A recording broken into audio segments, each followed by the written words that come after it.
Sumitra Devi, Sumitra Devi, sister, sister, patient is no more. বাবা, মা কখন আসবে? চিন্তা করো না মা, মা চলে আসবে, ঠিক চলে আসবে।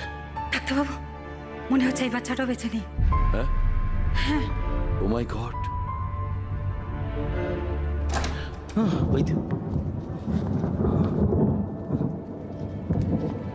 এই যে আদিত্য বাবু, আপনার ছেলে হয়েছে। কি আশ্চর্য! কংগ্রাচুলেশন আদিত্যদা। এই দেখ ডাক্তারবাবু, সুমিত্রা কেমন আছে?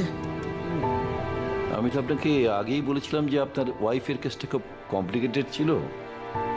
সরি, আমরা আপনার ওয়াইফ এবং আপনার দ্বিতীয় সন্তান কাউকেই বাঁচাতে পারি।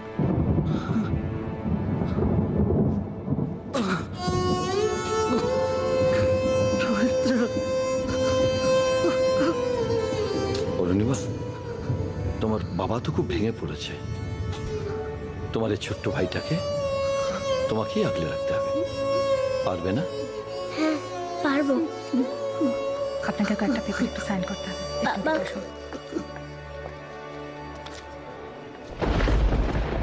ও স্যার, সুমিত্রা দেবীর বডি এক্ষুনি রিলিজ করে দেওয়া হবে, কিন্তু স্যার বলছিলেন। জানি, একটা বাচ্চাকে বাঁচানো যায়নি। হ্যাঁ, তার দায়িত্ব কি আপনারাই নেবেন? দেখুন, আদিত্যদার অরুণিমা একেবারেই ভেঙে পড়েছে।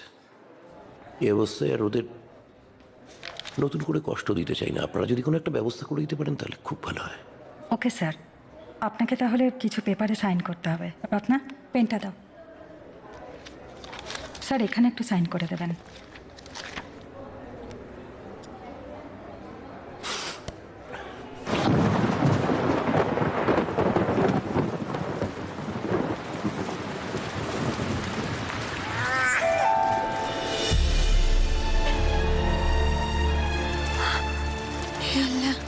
তুমি এক মায়ের খালি বুক ভরাবার জন্য একই খেলা দেখালে। তোমার কথাই শেষ কথা। আজ থেকে আমি আর আমি আর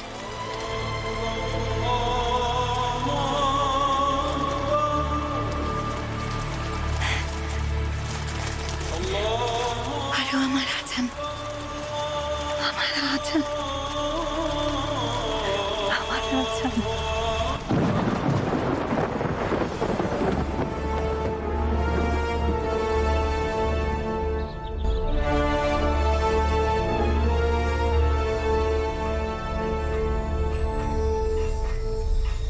আমি কালকেই তোমার সিনিয়রকে ডেকে সব কথা জানিয়ে দেবো।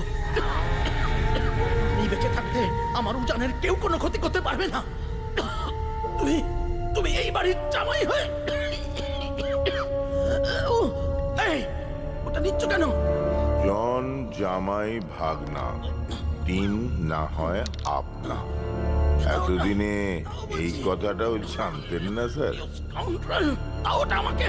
আপনি বেঁচে থাকতে উজানের কোনো ক্ষতি হতে দেবেন না। খুব ভালো, কিন্তু আপনি মরে গেলে উজানের কি হবে স্যার? আমার উজানের কোনো ক্ষতি করো না তুমি। বাপটা দাও আমাকে। দাও, আমার নিঃশ্বাসের কষ্ট।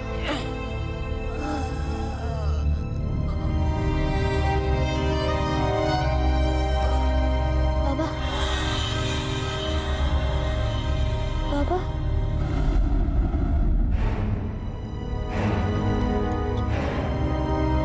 তুমি কিন্তু কিচ্ছু দেখোনি উজান বাবু। তোমার বাবা ঘুমের মধ্যেই মারা গেছেন। এই কথাটা সারা জীবন মনে রেখো, হলে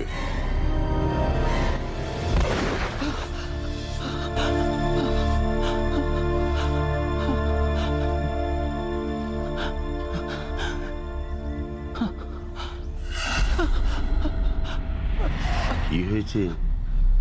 ভয় পেয়েছো নাকি? স্বপ্ন দেখছো বুঝি? অনেক ঘুমিয়েছো, অনেক স্বপ্ন দেখেছো। এবার উঠে পড়ো, একটু জমিদারি সামলাতে হবে যে। জমিদারি? হ্যাঁ, জমিদারি। তোমার বাপ যে সমস্ত জমি জমাগুলো ওই চাষাভুষোদের দান করে গেছে, সেই জমি জমাগুলোকে এবার তোমাকে তোমার বাপের জমিদারিতে ঢুকিয়ে নিতে হবে। না না, তাহলে তো ওদের ক্ষতি হবে। ও হ্যাঁ, তাই তো, ক্ষতি হয়ে যাবে। কিন্তু আমার কথা না শুনলে যে তোমার ক্ষতি হয়ে যাবে উজান বাবু।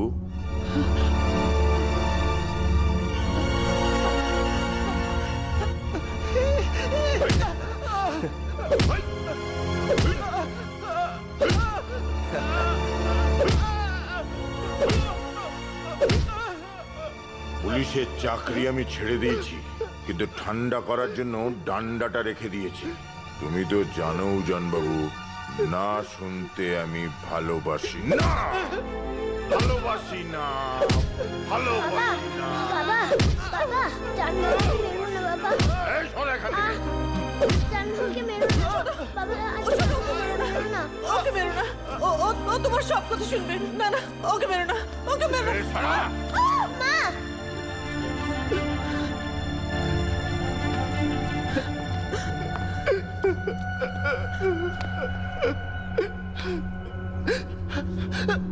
খুব লেগেছে?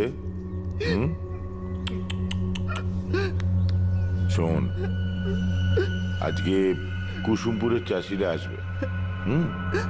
তুই একবার বললেই ওরা সমস্ত জমি আবার তোকে দিয়ে দেবে। কিন্তু আমি তো জানি তুই বলতে গেলেই আটকে যাবি, আর আমাদের সব ভান্ডা ফাঁস হয়ে যাবে। তাই তোর যা বলা উচিত সেটা আমি লিখে দিয়েছি। তুই শুধু একটা সই করে দিবি। আর ওদের সামনে ওটা পড়ে শোনাবে উকিল বাবু, আর তুই দাঁড়িয়ে দাঁড়িয়ে দেখবি। কি ঠিক আছে? বান্ডে আমাদের চাষের জমি দিচ্ছি না, দেব না। বাবু এসে না চাইলে আমরা জমি দিচ্ছি না, দেব না। নে নীরজ বাবু, শুরু করুন। দেখুন, আপনারা জানেন, মানে হলো কি, উজান বাবু একটু অসুস্থ। জয় রাজা বাবুর জয়, রাজা বাবুর জয়। ওনাকে ডাক্তার কথা বলতে বারণ করেছেন। মানে হলো কি, উনি যা বলতে চান তা এই কাগজের মধ্যে সব লেখা আছে, আর এই নিচে ওনার সই করা আছে। ওই সইটা যে ওনারই, তার কি প্রমাণ আছে? হ্যাঁ, কি প্রমাণ আছে? উজান হাত তোল। জন হাত তোলো। তোল।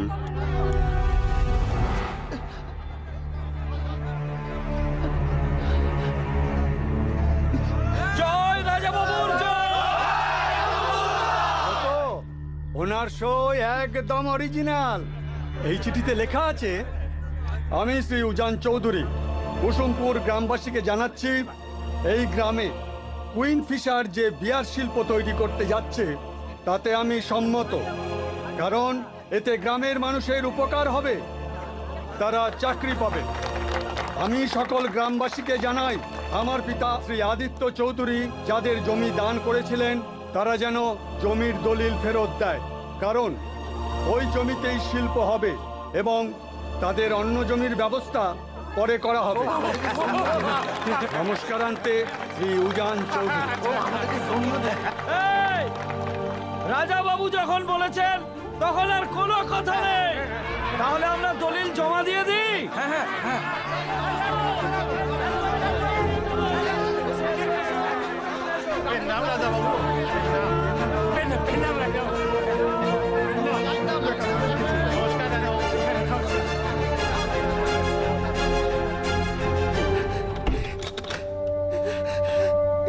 কি হলো জান?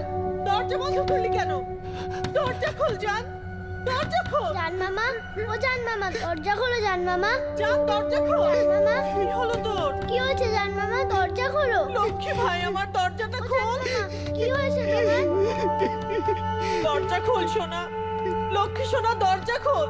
জান এই যে অত আতিক্ষেতা করো না তো, খিদে পেলে সুসুর করে বেরিয়ে আসবে।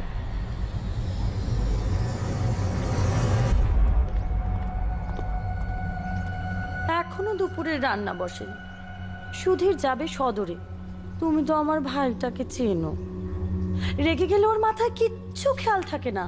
আমার তো ভীষণ চিন্তা হয় রে বাবা, এই উজানের সাথে সাথে তোমাদের মা বেটিকেও না কোন দিন পরলোকে পাঠিয়ে দেয়।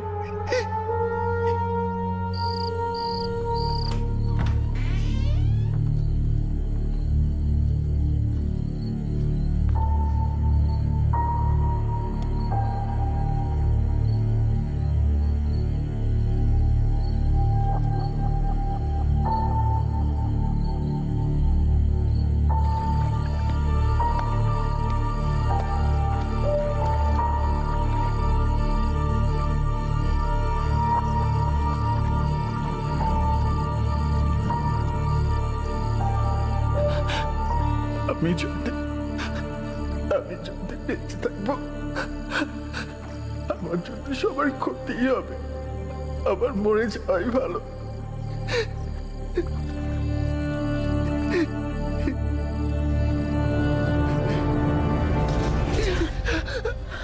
কি করছিস তুই? ছাড় আমাকে, আমি আর বাঁচতে চাই না। রোজ জানোয়ারের মতো বাঁচাচ্ছে, মরে যাওয়া অনেক ভালো। ছাড় আমাকে, ছেড়ে দে, ছেড়ে দে। মরতে চাস তুই না? মরতে চাস?